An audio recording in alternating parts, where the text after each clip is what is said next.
The Communist Party of India has once again raised the proposal to reunify the CPI with the CPIM.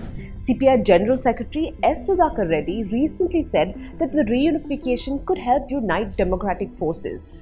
But this proposal to reunify the two communist parties has been in the works for several decades. So why has this idea never materialized? And could the reunification help lead to the revival of the left in India? Let me explain. First, some history. The Communist Party of India was founded in 1925. It split nearly 40 years later in 1964. Broadly, there are two factors that caused the split. One, ideological differences between the Soviet Union and China, the two largest communist countries at the time, created factionalism within the CPI. After the death of Soviet leader Joseph Stalin in 1953, an ideological rift emerged between the USSR and China, with Chinese leader Mao Zedong criticizing several Soviet Union policies, including its peaceful coexistence with the West. These differences had ramifications in India. While the official leadership of the CPI followed the Soviet Union line, one faction within the party toward the Chinese positions. The second factor was over the CPI's position towards the Congress party. The CPI's attitude towards the bourgeoisie Congress shifted over the years, going from being the lead opposition party in parliament in the 1950s to working with and even supporting the Congress government. Differences came to a head during the Indo-China War of 1962. One section of communists backed the Nehru government, but the radical faction of the CPI opposed the unqualified support to the Congress government. The growing rift eventually caused the CPI to split in 1964, when 32 members including EMS Namboodiripad, Jyoti Basu, P. Ramamurthy, among others, broke away to form the Communist Party of India, Marxist. Talks of a reunification have been going on since the 1980s. This proposal has been reiterated by the CPI several times, with leaders like D. Raja pointing out that the issues that led to the split of the party are no longer relevant. But it was only in 1992 that a formal process for the reunification was started. CPI's Indrajit Gupta and CPIM's Harkishan Singh Surjeet were at the helm.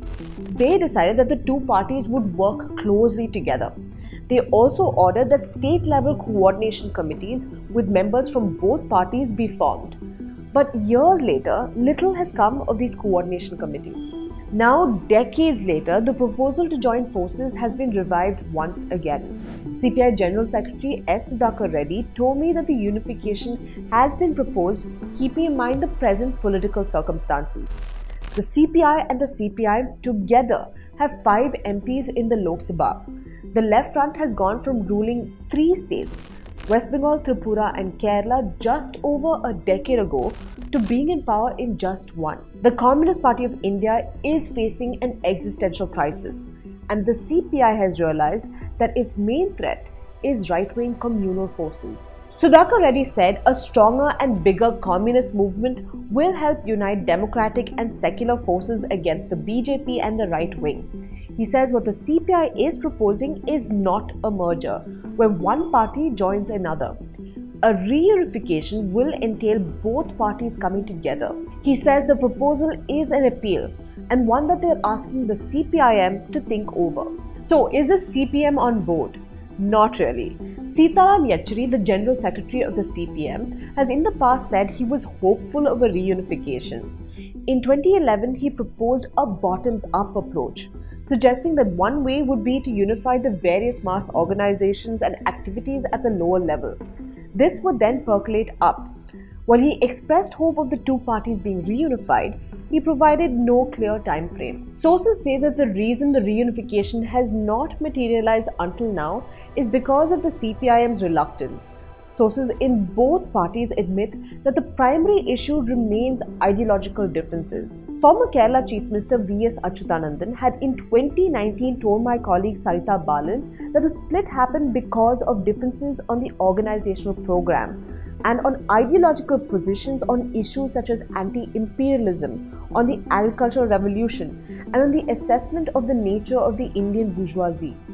Achyutanandan made it clear that a reunification done by cutting corners and merely for the survival of the two communist parties would not last, and a principle-based reunification is essential. There are organizational issues as well standing in the way of a reunification, with the power structures in both parties resisting the proposal. Then there are political issues. Sources in the CPIM say that the CPI has been desperate for a reunification because the party's organizational strength and its support base have eroded over the years. Electorally as well, the CPIM is the stronger party in the equation. But sources in the CPI dismiss this argument, saying that electoral strength should not come in the way. So, could a reunification lead to the revival of the left in India? The left is under no illusions that it will form the next union government if it came together. What the reunification will do is rejuvenate the communist parties and create a united front in its fight against the right wing. Veteran journalist B.R.P. Bhaskar had earlier told TNM that coming together is a necessity for the revival of the left, but that in itself will not lead to its revival. For the left to revive, it will need a number of joint steps to regain lost ground. So, will the CPI and CPIM come together before the 2024 Lok Sabha elections? Well, that depends on how quickly the two parties can bury their differences. Before I go, I just want to quickly remind you that we've been bringing you Let Me Explain for over a year now. So, if you value the journalism that we've been doing, do support us by becoming a member.